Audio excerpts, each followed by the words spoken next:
his brilliant vocabulary, his elegance of character. And I was hoping that maybe somehow or some way they could have like a memorial with his name at the Buffalo Library or at Shays, because he was such a classy man. Do you know what I mean? Absolutely. We all know what you mean. It's always, what I'm saying? You know what? It's always tough this close to the situation, knowing how to appropriately memorialize someone. Right. And we'll just have to wait and see what happens down the line. I would really be interested, and I hope that they could do something, because he was such an outstanding man in this area, and, you know, it would be nice. Sandy, I will tell you that if there is any way we can archive this and have it accessible, it will probably be sent to the care of the Western New York Broadcasters, the Hall of Fame, the people who maintain the archives there. And through them, you will have an opportunity to hopefully access some of John's shows. It was a very long and arduous task today to put together the sound bites, and not that it was hard. It wasn't hard, but there was so much to go through.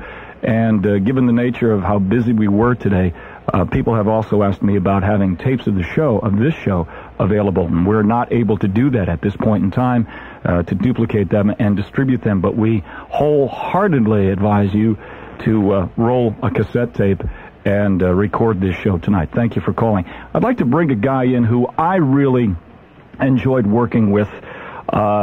Despite his curmudgeonly attitude from time to time, he was a genuinely good human being, and I really appreciated his sense of humor.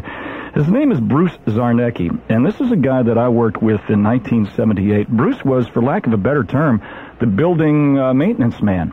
But he was more than that. I think that Bruce Zarnecki was as much a part of the building and the goings-on of WGR for a long, long time, as was John. Bruce, good evening. Good evening. It is good to talk to you. I haven't spoken to you in a long time, and we remember you fondly, and that's why we wanted to get a hold of you tonight, because we know that you worked with John for many years. Some of your recollections about him.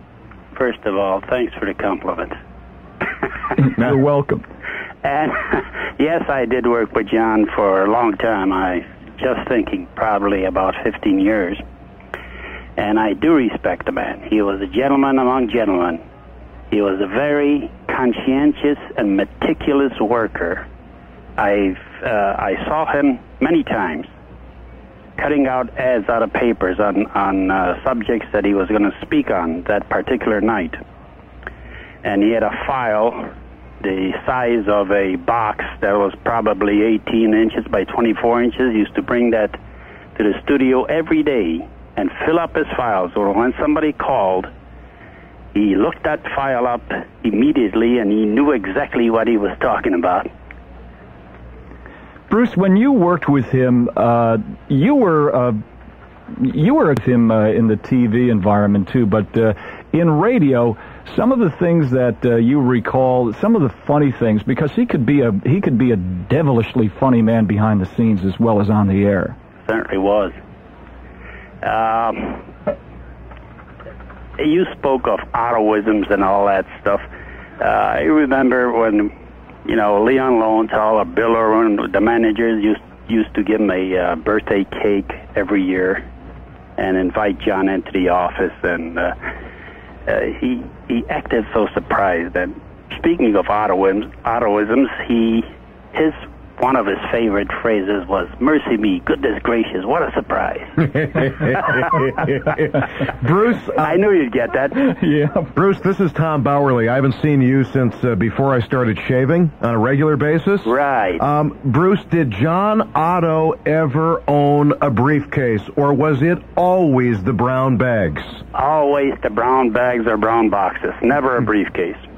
Well, Bruce, it's great to talk to you on the radio, and believe me, you are remembered fondly by many of us here, and I have told so many stories about, so many good stories about you and your days at WGR and QFM 97 and 97 Rock, and we wish you well, too, and thank you for joining us tonight. Thank you very much. Hey, Bruce, things haven't been the same without the Taft Christmas stock. I'm glad. Thanks, Bruce.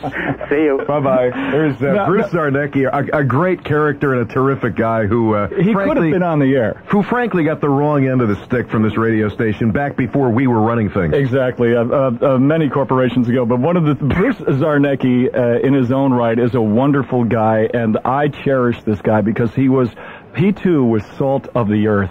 He was cut from the same cloth that John was cut from. He was a real human being.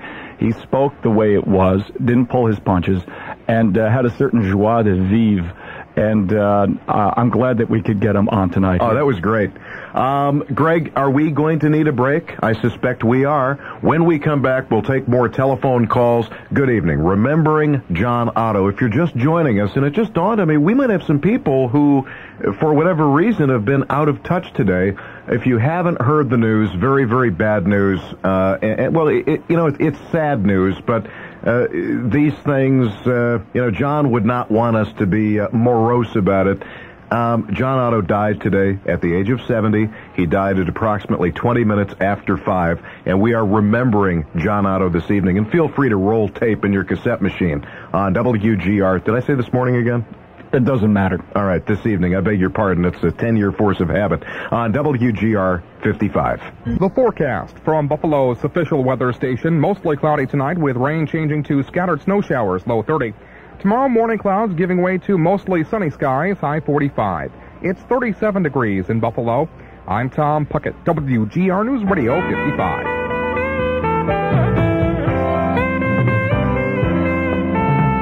Apologies to those unable to get through. What can I say after I say I'm sorry? Sorry that Night Call, for instance, you gotta face it, frankly, that Night Call did not come off so spectacularly and attract so many beyond the 7,000 calculated in the evening paper, or the 10th of a broadcast population listening here. Just sorry that the program wasn't that exceptional for its draw as to make it absolutely, utterly impossible for Bob Price to replace, That was John Otto's farewell down the dial on KB Radio. John was a staple here at WGR 55 already for decades and decades. Before, in the summer of '83, he accepted an offer he couldn't refuse from Sandy Beach and went down to KB Radio. And as you heard Sandy Beach telling us this morning, what they did, they called John Otto. They bring him into the general manager's office. They do not let him leave unless he signs the contract. They told him, look, you walk out that door, this deal is over with. If you want to come here for this money, you have to sign. John called his wife, Sally. They talked about it, and John went down the dial. And a big part of that, our chief engineer, who is still the chief engineer at our sister station these days, KB, Tom Atkins. Tom, we have a lot of memories tonight. What are some of yours? John was just a wonderful person. I mean, I heard that tape, but that was the last show he did on KB. That was the Friday before KB went away. And it was so untrue, though. I mean, he said only 7,000 listeners. He felt that, gee, you weren't listening enough. And that really wasn't the reason why the show ended. They just decided to kill the radio station. And it really wasn't John's fault. It sounded like he was making it as his fault, and that was not true. John was just a very caring person. I enjoyed working with John. A year ago, Jim Pastrick and I talked about having John do his show from his home. And it was just, you'd see the sparkle in his eye when you would bring up the fact that, John, we're going to try and make this work. We're going to set something up in your home. And I was, oh, gosh, golly, good. And he just, I really think he lived for the show. And what can you say about John? I mean, he was just a wonderful man. Yeah, and Tom, what was it like just technically? For those who don't know this, the last 10 months or so, John did his program from his home using our special equipment. Yes, Tom, that had to present some interesting situations from an engineering standpoint. It was interesting, but we did make it work. John actually did quite well. I mean, he did marvelously. I mean, we think we had maybe a handful of problems that happened over the past 9-10 months of him doing that. He handled it just like a professional, like he was on the air. Always a professional. I mean, there were certain things I remember on KB. One of them very funny. We were listening to him, and he sounded like this. Oh. and I'm hearing this. Can I have some assistance, please? So I run into the studio, and he's talking, and I need some assistance. And what I did is I just turned the microphone around. Yeah, he was talking into the dead end of the mic. Oh, that is a riot. But we're going to miss him, and I really will. John is just a wonderful person. My entire staff will miss him. Yeah, and all of Western New York is going to miss John Otto. The word that comes to mind, immeasurably, truly an irreplaceable talent. And if you think about it, here's a man who started his broadcasting career in 1952. I mean, guys, Tom Atkins, I'm not going to say how old you are, but, we've got people listening who are saying, oh, you guys only knew him since then. Well, I knew him in 52. Right. And he was an influence then. He was a very big influence in this whole community, and very deserving of all the praise that we give him. John Otto was just a wonderful human being, as far as I'm concerned.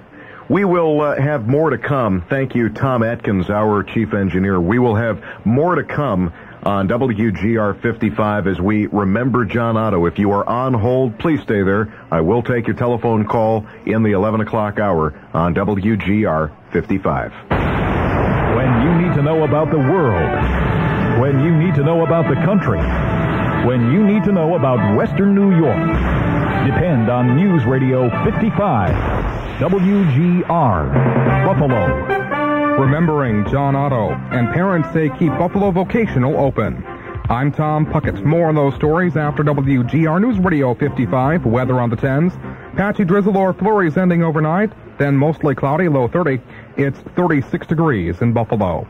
The dean of Buffalo Talk Radio has died. John Otto passed away this morning at Buffalo General Hospital. WGR News Radio 55's Barbara Burns reports.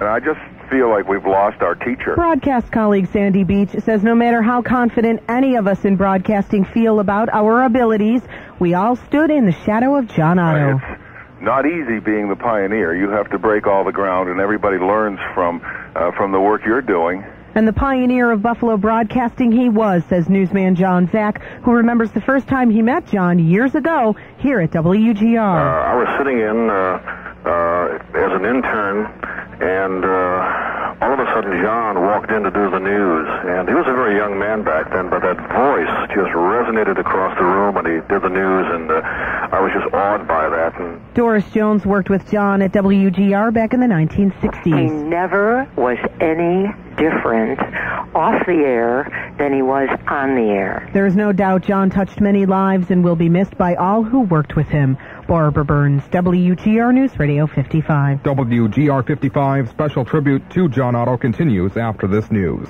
WGR 55.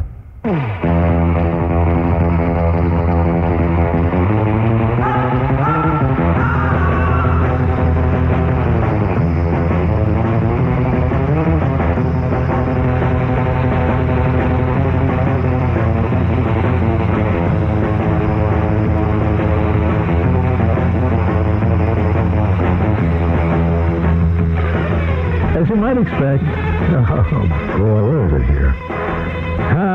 Congress also left the design of the new dollar coin to the Treasury Secretary, avoiding a dispute between lawmakers who want it to depict the Statue of Liberty and others who want an actual woman or women of historic significance and consequence. Three others, maybe four others, who want a woman. There must be. I mean, they tried. Susan B. Anthony was so damn ugly, nobody wanted to carry the coin around with him in his pocket. You're hearing a tribute to John Otto on WGR News Radio 55. WGR 55. The more to come, son. Oh, I heard that part of the program. Are you there? Someone may have fallen asleep on the line waiting, you know. Are you there? It's been a while. If you could just take a moment to turn the radio off. Oh, are you there? I called him before 11, you know. Oh, I know that. Oh, before 11? Called him before 11, you know. And it's 12:15? 11? Huh? No. If you want to turn your radio off now that we have you on. It's important to do. You're on at last. I know you're astonished because... Nobody asked me anything. It's been an hour and 50... Is he talking to me? I remember... wasn't Robert Duvall who looked in the mirror as the taxi driver and said, is he talking to me? Is he talking to me? No. The thing is, you got to turn your radio off. Can you do that? I don't think so. I think there's total confusion at this end, and we're never going to make it. I'm pretty sure. Are you there? Huh? Yeah, we got you on. Here we are. Hi there. Hi. Oh. At long last, yes, are you there? I can't get him, Dad. Oh, gee, no, you can. You got him. You got the whole world. I'm listening. Dad. We're listening to your every word. Boy. You're hearing a tribute to John Otto on WGR 55, one of John's, the bane of John, that was with the callers who, and they were few and far between, who didn't get it. 55.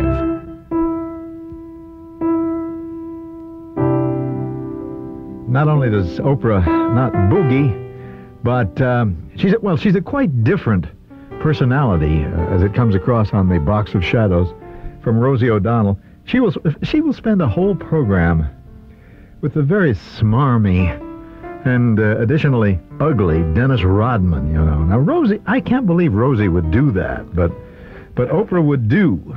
You're hearing a tribute to John Otto on WGR News Radio 55. John Otto commenting about some of the things that he's seen on... Just amazing. Here's you'll recognize this. He used to use this frequently, but not overuse it. Oh, boy! Oh, yeah, he loved Alan Sherman. He loved Alan Sherman, but he had, he had a cornucopia of great, as we call them in the business, drop-in sound bites. I just put these in the machine. I actually don't know what... That's right! All right. That's Don Pardo. That's Don Pardo, which he used for correct answers. Let me see what... Oh, that was the wrong answer buzzer. Wrong answer buzzer. I used to hear more of the wrong answer buzzer than I did of Don Pardo there. 886-6450. I'm sorry, I shouldn't even give the call, the telephone numbers, because we are working on a full bank here at WGR News Radio 55. You are hearing Tom Atkins was on the air. Close that we'll always remember, as we will always remember John Otto. This is it. It's very nice to work with you guys. This is John Otto, and Bye. I'll be with you. John Otto. May he rest in peace. When you need to know about the world, when you need to know about the country, when you need to know about Western New York, depend on News Radio 55, WGR, Buffalo. A city remembers and speaking out to the school board.